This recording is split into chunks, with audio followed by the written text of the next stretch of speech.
In October of 2008, the last truck from a North American Automotive stamping plant in Oakhaven, Michigan, turned off County Road 412 onto the gravel drive of Elias Thorne's property. It was a Kenworth T800, its diesel engine grumbling a low, final complaint against the autumn air. The driver, a man named Henderson who had made this same trip 1,428 times over the preceding 11 years, didn't get out. He simply backed his flatbed up to the edge of the west field, tilted the bed, and let 29 tons of galvanized steel offcuts slide onto the enormous, glittering pile with a percussive crash that echoed off the oak trees. Then he put the truck in gear, gave a tired wave that Elias did not return, and drove away. He was the last of 5,302 trucks that had made the same delivery. Elias Thorne, then 71 years old, stood on his porch and watched it go. He was left with 17 acres of land, a 1,200-square-foot workshop his father had built in 1946, and 4,118 tons of what the auto plant called industrial overage. They had paid him $300 a month, every month for 132 months, for the privilege of leaving it there.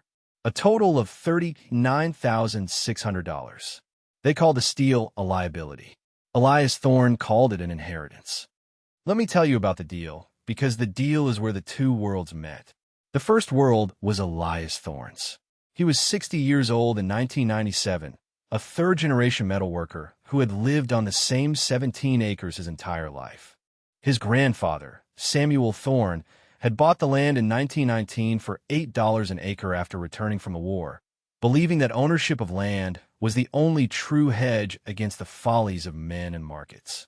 His father, Marcus Thorne, had built the workshop with his own hands, and in it, he had taught Elias the three virtues of working with steel: patience, precision, and parsimony.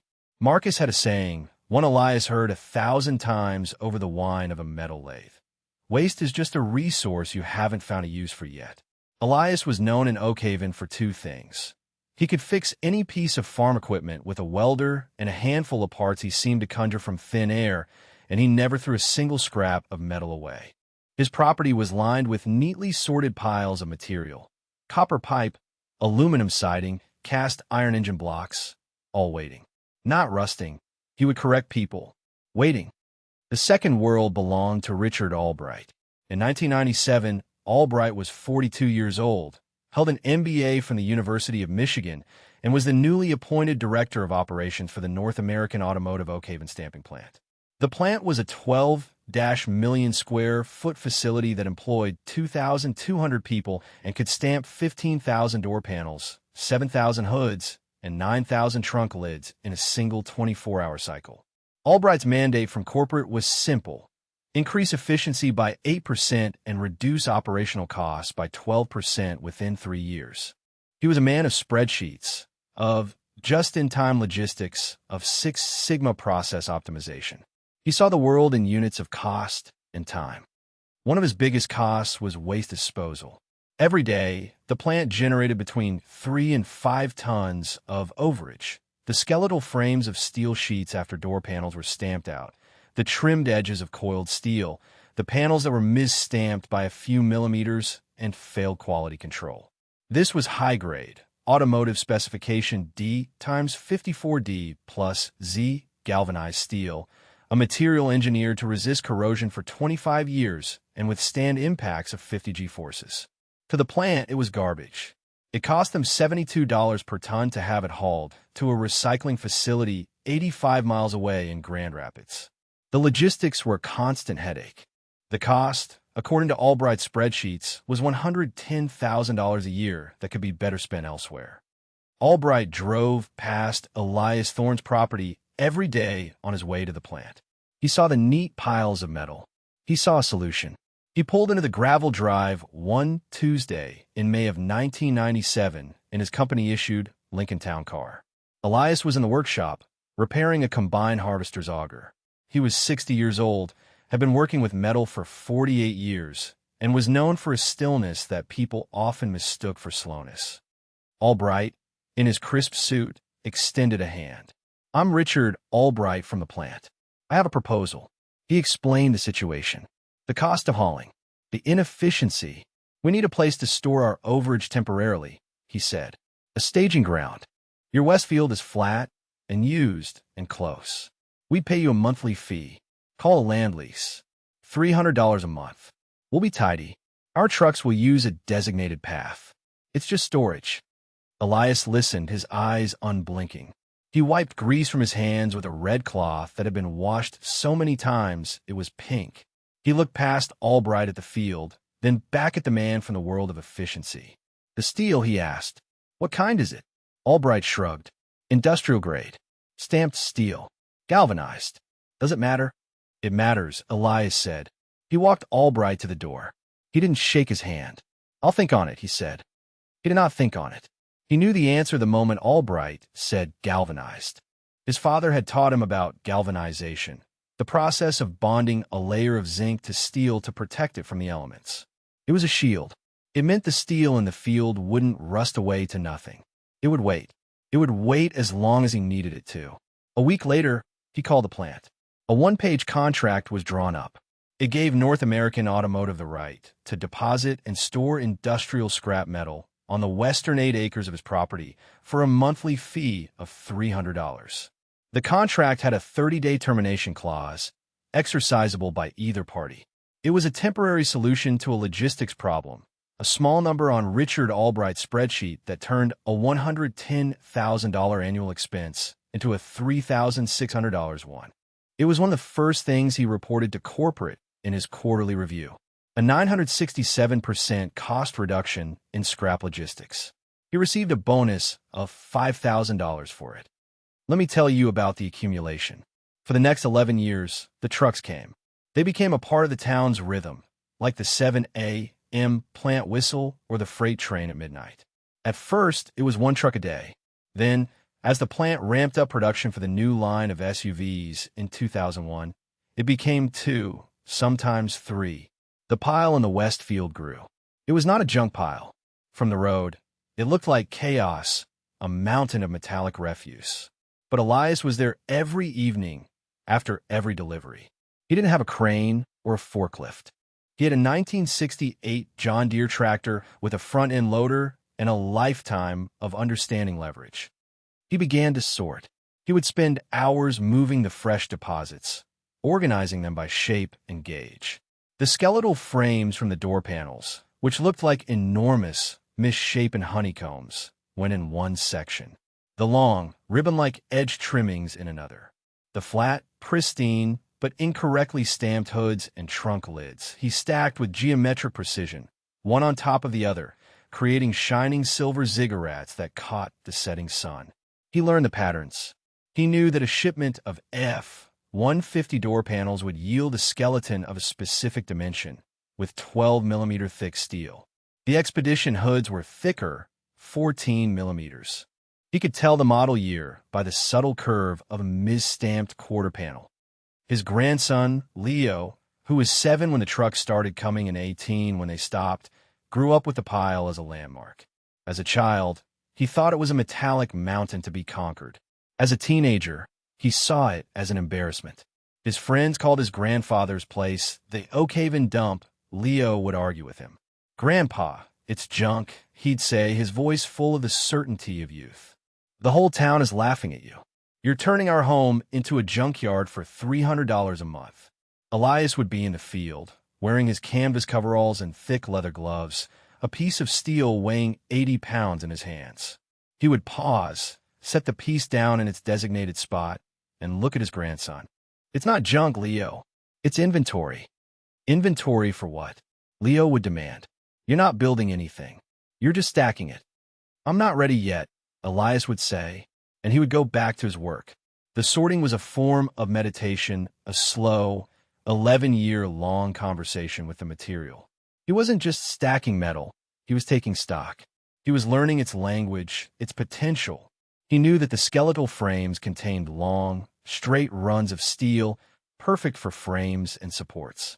He knew the mis-stamped hoods were broad, flat sheets of virgin material, protected by their zinc coating. He was building a library of shapes and sizes. The monthly $300 check from the plant went into a separate account. He never touched it. It was not payment. It was a courtesy. The real payment was accumulating in the West Field, ton by ton. By 2005, the pile was over 30 feet high in some places and covered nearly 6 acres. Richard Albright drove by it every day and saw a problem that was successfully and cheaply contained. Elias Thorne looked at it and saw the raw material for a future no one else could imagine. The world built by men like Richard Albright was a world of speed and disposability. In 2008, that world broke. The financial crisis hit the American auto industry like a meteor. Credit markets froze. Sales plummeted by 40% in 6 months. The intricate, just-in-time supply chains that were the pride of men with MBAs shattered. North American Automotive, leveraged to the hilt after a decade of SUV-fueled expansion, declared Chapter 11 bankruptcy on September 29, 2008. On October 1st, a notice went up on the gate of the Oakhaven plant. It announced the immediate and permanent closure of the facility. All 2,200 employees were terminated. The town of Oakhaven, which had built its entire economy around the plant for 50 years, went into shock. A week later, Elias received a letter. It was from a law firm in Detroit. It was a single page, informing him that pursuant to their bankruptcy filing, North American Automotive was terminating all non-essential contracts, including their land lease agreement, effective immediately. The final $300 check was enclosed. The letter made no mention of the 4,118 tons of steel sitting on his property. It was a problem that no longer existed on their spreadsheets. It had been externalized. It was now legally and entirely his. Richard Albright came by 2 weeks after that. He wasn't in a town car anymore. He drove a dusty Ford Focus. He had lost his job, his stock options, his pension. He looked deflated, a man whose worldview had been invalidated by events. He found Elias in the workshop, sharpening the blade on his metal shear. "Elias," he said, his voice quiet. "I just came to, well, I'm not sure why I came. To apologize, I guess, for the mess in your field." "It's not a mess," Elias said, not looking up from his work. "The lawyer said. They said the cost of removal would be astronomical. Over $500,000. The company has no assets. It's all gone. I'm sorry you're stuck with it." "Stuck with it?" Elias finally stopped his work and turned to face Albright. He held up a hand. It was a thick, calloused hand that had been shaping metal for 60 years. "Richard, you paid me $39,600 to take ownership of what you threw away. You saved your company $1 million in hauling fees over the years. You got a bonus for it. I think you did exactly what you were supposed to do." Albright stared, confused by the lack of anger. "But what will you do with it all? The scrap value is pennies on the dollar right now. Maybe $80 a ton, and you'd have to pay to haul it. You'll lose money getting rid of it." Elias picked up the red cloth and wiped his hands. The same gesture he'd made 11 years earlier. Who said anything about getting rid of it? He turned back to his shear. The conversation was over. Albright stood there for a moment, a ghost of the confident executive he had once been, then turned and walked back to his car. He was a man whose system had failed. He was looking at a man who was just about to start his. "Let me tell you about the workshop, because the work began there." It was a space that smelled of cutting oil, hot metal, and time. The tools were old, massive, and entirely mechanical. There was no computer numerical control, no digital readouts. There was a Cincinnati shear from 1952, a 12-foot bed of cast iron that could cut through half-inch steel plate with a deafening boom. There was a Dreiss and Crump press brake from 1961, a 100-ton behemoth that could bend steel to an angle with an accuracy of 1/10 of a degree if you knew how to read its groans and shudders. These were his father's tools, bought with cash and maintained with a devotion that bordered on religious. Elias understood them not as machines, but as partners. He was 71 years old. His grandson Leo, now 18 and with no job prospects in a town that had just lost its primary employer, was adrift. "Just call a scrap hauler, Grandpa," Leo pleaded again, a few weeks after the plant closed. "Take what you can get. We can sell the land. Move somewhere else. There's nothing here for us anymore." Elias took Leo into the workshop. He pointed to the shear. He handed him a tape measure. "Measure the distance between the uprights," he said. Leo, annoyed, but obedient did. 144 inches, he said. Good, Elias said. Now come with me. He led Leo out to the field, to one of the stacks of Ms. Stamp hoods for a Lincoln Navigator. He handed Leo the tape measure again. Measure it. It's 78 inches long, 58 inches wide, Leo said, not understanding. Elias nodded. The steel is 14 millimeters thick. DX54 The zinc coating is 140 grams per square meter. It's designed to be painted. It's designed to be perfectly flat. He looked at Leo. It's the finest sheet metal you can buy. And there are 12,000 of them stacked right here. The plant threw them away because a stamping die was off by the width of a human hair. But the material itself is perfect. He led Leo back to the workshop. The bed on the shear is 144 inches. The bed on the press brake is 144 inches. Your great-grandfather bought them that size for a reason. He said a man should always have more capacity than he thinks he needs. For the first time, Leo saw a flicker of a plan. It wasn't hoarding. It was planning. The work started the next morning. It was not fast. It was methodical. Elias would select a single Navigator hood from a pile with a John Deere. He'd bring it into the shop. The first step was cleaning. He and Leo would scrub off the light film of protective oil the plant used. The second step was shearing. Elias showed Leo how to make the 4 critical cuts that would turn the contoured hood into a perfect rectangle of flat, 5-foot by 6-foot steel, wasting almost nothing. The sound of the Cincinnati shear was the sound of a giant's footstep, a resonant thump that you felt in your bones.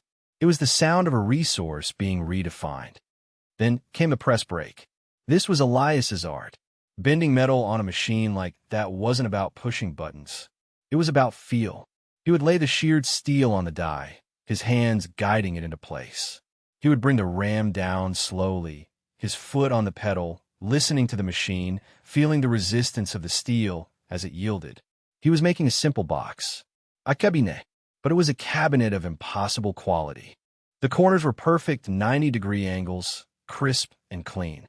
The doors were cut from the same parent sheet, ensuring the grain of the galvanization matched perfectly. He used no screws, no bolts. He used welds, but not clumsy, visible ones. He used stitch welds on the inside, which he then ground smooth. The result was a seamless metal box.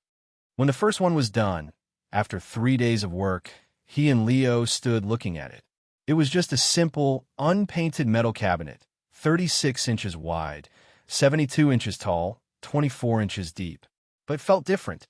It was heavy. The door closed with a solid, satisfying thunk like a high-end car door. There was no rattle, no give. Leo pushed on the side. It was rigid, immovable. This is not a cabinet, Elias said quietly, running his hand over the smooth surface. This is a bank vault.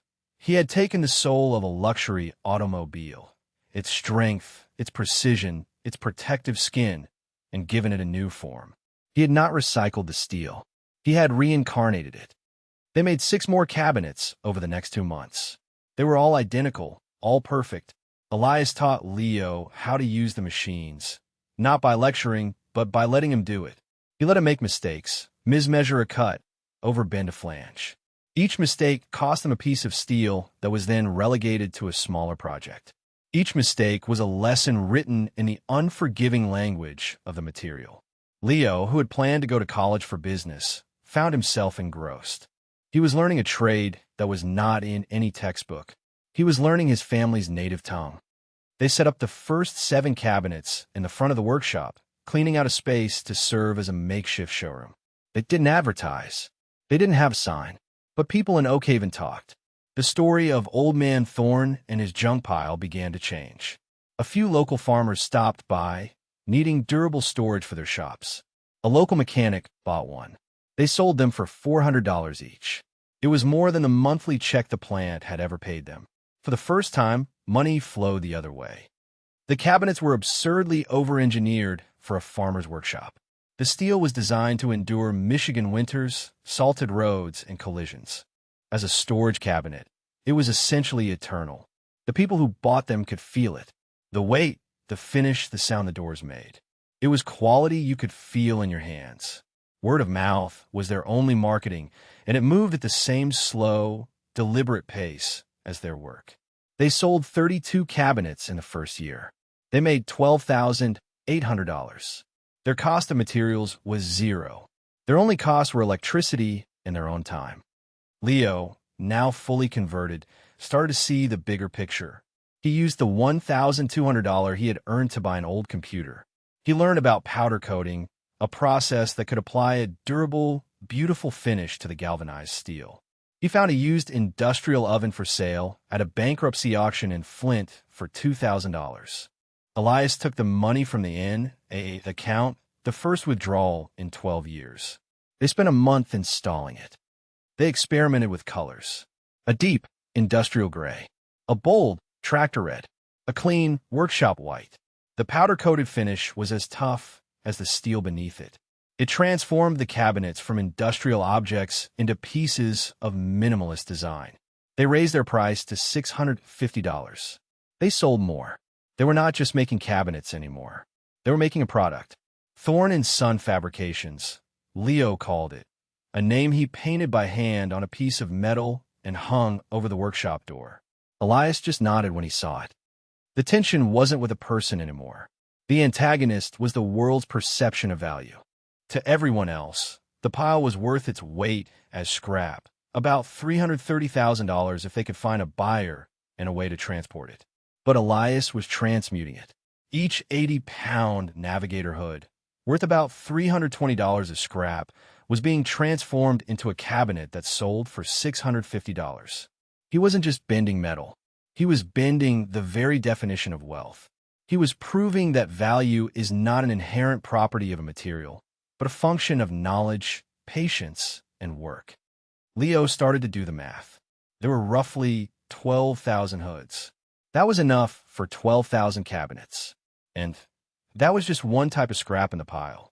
There were the door panel skeletons, the edge trimmings.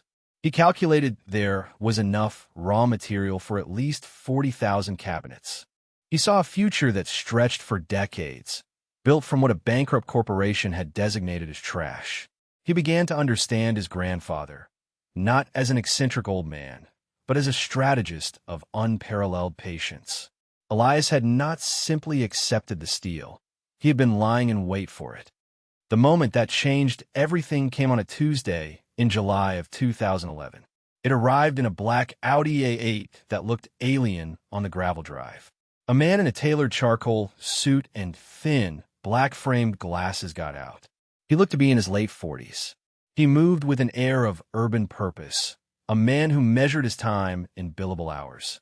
He introduced himself as Julian Croft. He was a principal architect with a major firm in Chicago. He had been in a custom motorcycle shop in Grand Rapids, specifying some work for a wealthy client, and had seen one of their cabinets. He had been struck by its construction. He asked the owner where he got it. The owner told him about an old man in Oakhaven who made them out of old car parts. Croft, intrigued by the story, had decided to make the 2-hour drive.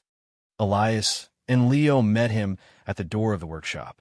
Croft didn't waste time with small talk. "I'm told you make cabinets," he said, his eyes scanning the space, taking in the ancient machines, the dust, the startlingly beautiful finished products in the showroom area. He walked over to a gray cabinet. He didn't just look at it. He interrogated it. He ran his hand along the powder-coated surface. He opened and closed the door a dozen times, listening to the sound. He rapped his knuckles on the side panel, testing its gauge. He squatted down to inspect the welds on the kickplate. He was a man who understood materials and construction. Elias and Leo stood back and let him work. They did not try to sell him anything. The cabinet spoke for itself. After 5 minutes of silent inspection, Croft stood up. He turned to Elias. "What is the steel?" "Automotive grade. D times 54D plus Z," Elias said. Croft's eyebrows rose slightly. He knew the specification. "Where do you get it?" Elias gestured with his thumb toward the west field, visible through the open workshop door. The North American Automotive plant left it here when they went out of business. A flicker of something, amusement, respect, crossed Croft's face. He looked from the perfectly finished cabinet to the mountain of raw material outside. The situational irony was not lost on him. He saw the whole story in that one glance. The low-tech solution beating the high-budget system. The transformation of industrial waste into architectural-grade furniture. He pointed to the cabinet. "What's your price on this unit?" $650, Leo said. Croft was silent for a long moment. He looked at the cabinet again, then at Elias, then at Leo. He seemed to be making a calculation not of money, but of meaning. He reached into his suit jacket and pulled out a sleek, thin portfolio. He opened it on the surface of another cabinet, its pages showing renderings of a hypermodern, minimalist high-rise condominium building. "We are developing a 40-story building on Lakeshore Drive," he said. His voice was calm, matter-of-fact. The design aesthetic is high industrial. Exposed concrete, raw materials. We need storage cabinets for the utility closets in all 280 units. But we're also using them as a design element in the kitchens and garages. They need to be perfect. He tapped the cabinet he had been inspecting. They need to be like this. He paused, his eyes locking with Elias's. The workshop was silent except for the faint buzz of a fluorescent light. This was the decisive moment. The culmination of 14 years of patience, of sorting, of waiting. The collision of two worlds, not in a boardroom, but in a dusty shop in rural Michigan. Croft closed his portfolio. "We'll need 280 of them for the Lakeshore building. Our budget is $12 million. The sentence hung in the air. It was not shouted. It was stated. A fact. A number. Leo's jaw went slack. He looked at his grandfather. Elias Thorne's expression did not change. He simply stood there, a man of 74 years, his hands stained with the grease and steel of his life's work. He looked at the architect, this messenger from a world of glass towers and enormous sums of money. Then he gave a slow, single nod. The deal was done. The number, 12 million, was not just a dollar amount. It was vindication. It was the value of patience made audible. Let me tell you about the aftermath, because the consequences of a quiet moment can echo for decades. The contract with Croft's firm changed everything, and it changed nothing. Thorne and Son Fabrications had to expand. They hired 4 people from the town, men who had lost their jobs when the plant closed. They didn't buy new, computerized machines. Elias insisted they find and refurbish old, American-made iron like his own. He said the new machines were too fast. They didn't let you feel the metal. They bought another Cincinnati shear, another Dreiss and Crump press brake. They built a new 10,000-square-foot building next to the old workshop, but it was just a bigger version of the original. The process remained the same. Slow, deliberate, perfect. It took them 18 months to fulfill the Chicago order. Each of the 280 cabinets was built to the same exacting standard as the first one. When they were done, Thorne and Son Fabrications had a reputation. Architects and designers started calling. They wanted the cabinets for high-end homes, for boutique hotels, for art galleries. They were drawn not just by the quality of the product, but by the story. The idea of taking the discarded shell of the old industrial economy and forging it into objects of lasting beauty and function resonated in a country still reeling from the 2008 collapse. Leo, now in his late 20s, took over the business side. He never went to college for it. His education had come from his grandfather, from the logic of the press brake and the economics of the scrap pile. He managed the orders, the logistics, the hiring. But every day he spent 2 hours in the shop, in his coveralls, working the metal. It was a rule Elias had made. "You can't sell it if you don't understand how it's born," he'd said. Richard Albright read about them in a business magazine years later. The article called Thorne and Son a model of upcycle manufacturing. It praised their resilience, their authenticity. It mentioned the 4,118 tons of steel, a footnote in the story of their success. Albright was working as a consultant then, helping other companies downsize and liquidate. He reportedly shook his head when he read it and told a colleague, "I looked at that steel every day for 11 years, and all I ever saw was a line item on a spreadsheet." Elias Thorne continued to work in the shop until he was 85. He never moved. He never bought a new truck. The money, which grew into the millions, went into the business, into his employees' salaries, into a fund for the town's library. His life did not change.